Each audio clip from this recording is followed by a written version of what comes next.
එක වතාවක් මිනිස්සුන්ට බණහන්න සලස්සපු පින්බලෙන් බුද්ධාන්තරයක් දෙව්ලොව.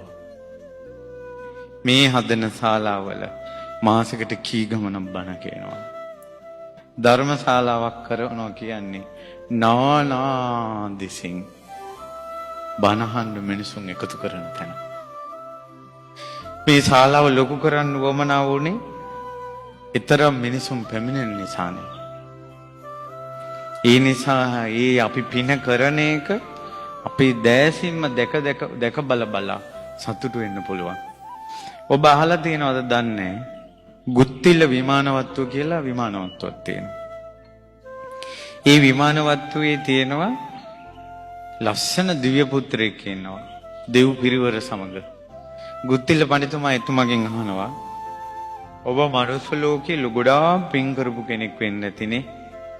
ඊට පස්සේ කියනවා පඬිතුමනි මම කාශ්‍යප බුදුරජාණන් වහන්සේ කාලේ ගමක හිටපු තරුණයෙක්. අපේ ගම හරහා කාශ්‍යප බුදුරජාණන් වහන්සේගේ ශ්‍රමණයන් වහන්සේ නම පුත්‍රයෙක් ස්වාමීන් වහන්සේ නමක් වැඩියා. මං ඒ ස්වාමීන් වහන්සේට ආරාධනා කළා ස්වාමීනි අනේ මොහොතක් ඉන්න ඔබ වහන්සේ මේ ශාලාවේ කියලා අම්බලමකාරී උන්වහන්සේ වෙන වඩා ඉඳවලා මුළු ගමටම ගෙඩිය ගහලා කෑ ගහලා කිව්වා බණහඬ වරිල්ලා.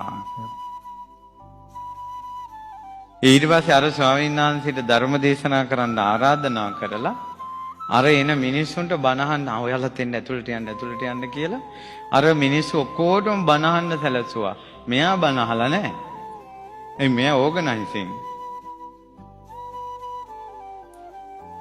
එක වතාවක් මිනිස්සුන්ට බණහන්න සලස්සපු පින්බලෙන් බුද්ධාන්තරයක් දෙව්ලොව.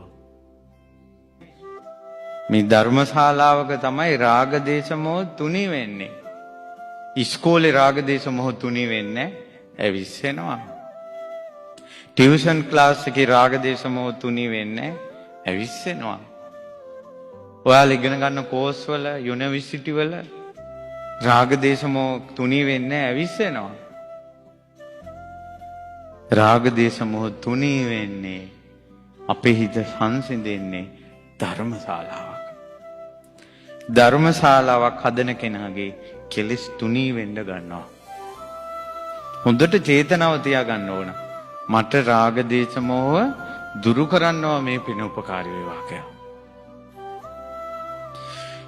මේ ධර්මයේ දේශනා කරන තැනක් හදනවා කියන්නේ ඉක්මනින් නිවන් දකින්න උපකාර වෙන පින් බලය. පින් කැමැති අය මේ උතුම් පින රැස් කරගන්න. මේ ස්වාමීන් වහන්සේලා උදේ ඉඳලා රෑ 12 වෙනකල් නිදි මරාගෙන මේ පින් කටයුතු වල යෙදෙනවා. මේ දරුවොත් මේ පින්වතුන් ශක්ති පමණෙන් උදව් වෙනවා. දැන් මේ පැත්තේ ඇයට කරන්න පුළුවන් ඔක්කොම දෙන්න පුළුවන් උපරිම සහයෝගය මේ අය දීලා තියෙනවා. ඒ නිසා මේ ධර්මයේ ඈතක ඉඳලා අහන කෙනෙක් හරි මේ ගාල්ලේ ධම් සභා මණ්ඩපේ ලස්සන ධර්මශාලාවක්. ඇවිල්ලා වටපිට බලලා හිත පහදවා ගන්න බණහන්න කලින් හිත සැනසෙන ශාලාවක්. ඉතින් මෙහි කටයුතු නිමා කර ගැනීමට ඔය කාගේත් පුණ්‍ය චේතනාව පහළ කරත්වා කවුරුත් එකතු වෙත්වා කියන ආශිර්වාදය කරනවා.